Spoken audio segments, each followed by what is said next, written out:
We have a 36-year-old that had a bicycle accident, wearing a helmet, but complaining of a mild headache and wrist pain.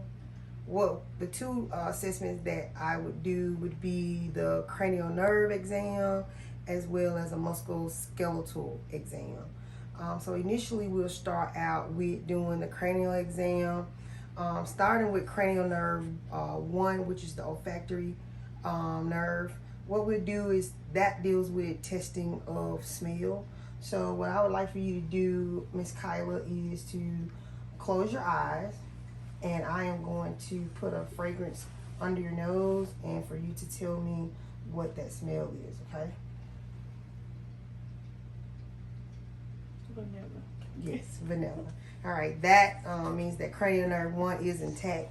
Cranial nerve 2 is the optic. With that particular exam, what we would do is actually a cover test and a confrontational test, as well as a visual exam, which would be a Snelling's chart. But in this case, we do not have a Snelling's chart. But if we would in a clinic, we have the member to stand like 6 feet from the Snelling's chart exam and complete that. So with the cover test, what we want to do is to be at least arm length away from the patient. What I want you to do is to cover, if you can, remove your glasses. Thank you. You cover up your right eye, and I'm going to cover up my left eye.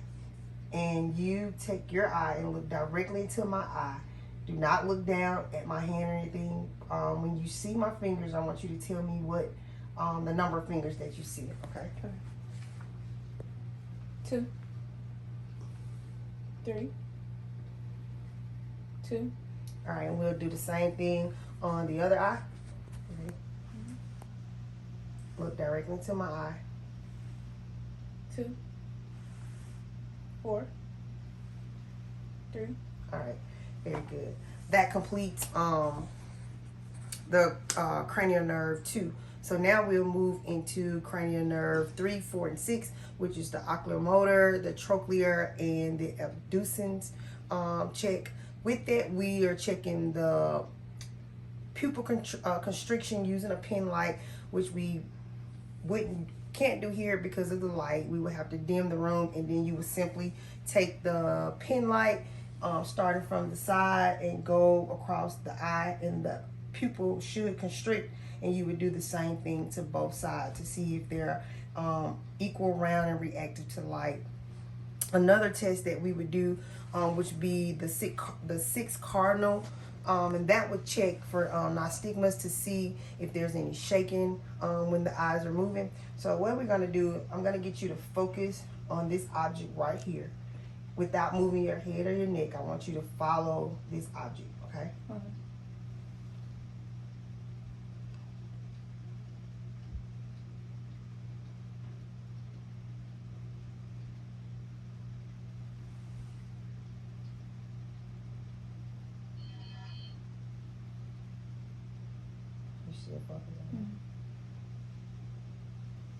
And with that, you saw where the eyes would become crossed. The next cranial nerve that we would do is cranial nerve 5, which is the trigeminal. And with that, I would want you to clench your teeth down on your teeth. And I will palpate your temporal and your masseter muscle here. What I want to do is I want you to stay clenched, but I'm going to try to open your mouth when I want you to prevent me from opening, okay? Pulling down on your chin. Very good. All right, Cameron. The next cranial nerve that we would do is cranial nerve 7, which is your facial. What I would do is initially is inspect to make sure everything is symmetrical. What I want you to do is close your eyes real tight, open them, smile, make a frown, blow out your cheeks. Okay, very good. The next cranial nerve, of course, would be 8, and with that, we're checking the acoustic. What I would do is close up the ear, and on the opposite side, do the whisper test, and I will whisper 2 words, and I want you to repeat them, okay? Apple and orange. Okay. And we're doing the same thing on the opposite side. Yellow and green. Okay, very good.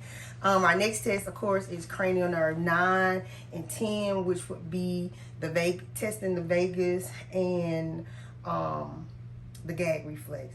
We do not have a tongue blade, so I can't check her tongue blade, but I know her vagus nerve is working because she's able to talk back to me as well as swallow. The next cranial nerve is 11, which is the spinal accessories. What I want you to do is kind of like shrug your shoulders up, and I'll put some weight on it. I want you to prevent me from pushing you down. Okay, ready? All right, very good. And last but not least is cranial nerve 12, which is testing the hypoglossal. And with that, I just simply want you to lick your tongue out and move it side to side. All right. With the cranial nerve assessment in general, all are intact. There are no abnormalities noted, and then you would do the proper documentation. With the musculoskeletal, because the scenario said the person fell and had right wrist pain. So normally doing the musculoskeletal, you simply want to check the posterior, looking at the spine itself to make sure that it is midline and it's up and down, and in this case it is. I will also turn the patient to the side, and I will stand to the side to make sure there's no excessive curvature of her spine, as well as in the posterior to make sure that there's no spinal curvature. You can turn around. At this point, we will assess her upper extremities. We know that our skin is even intact. The color is distributed evenly, no rash or lesions or bruises. The first thing that we want to do is test her muscles and their size. And we would do that in both of her arms. We will also test the rotation and the flexion in her elbows and her arms. And we would do that to both sides, and at the same time making sure there's no crepitus or swelling or redness or pain. And we would do the same thing to the wrist, because the scenario, the patient did complain of right wrist pain. You can open and flex your finger, make a fist. Okay. Any pain? No. All right. Flex and extend your fingers, make a fist. All right. We would do that to both sides, upper extremities. We would also do the same thing to the lower extremities, looking at her joint area, her hip joint area with her legs, because she have these pants on. We will also look at the skin color as well and the hair distribution on her legs. What I want you to do, and I'll demonstrate with you, is to raise your leg up, let it down, abduct and adduct. All right, do it to both sides. Very good. I will also check her knee, and at that time I'll be checking for any crepitus or decrease in range of motion, any swelling or pain, as well as to make sure she can extend and extend her ankle area as well. Same thing will be done to the opposite side. All right, in the upper extremity, just to test your range of motion, I want you to abduct and let it down, rotate like up and down. Okay. Any pain or discomfort there? All right. That concludes our musculoskeletal. Even in the musculoskeletal, if we were having a gait problem, I could assess her ambulating so many feet to watch her gait for steadiness.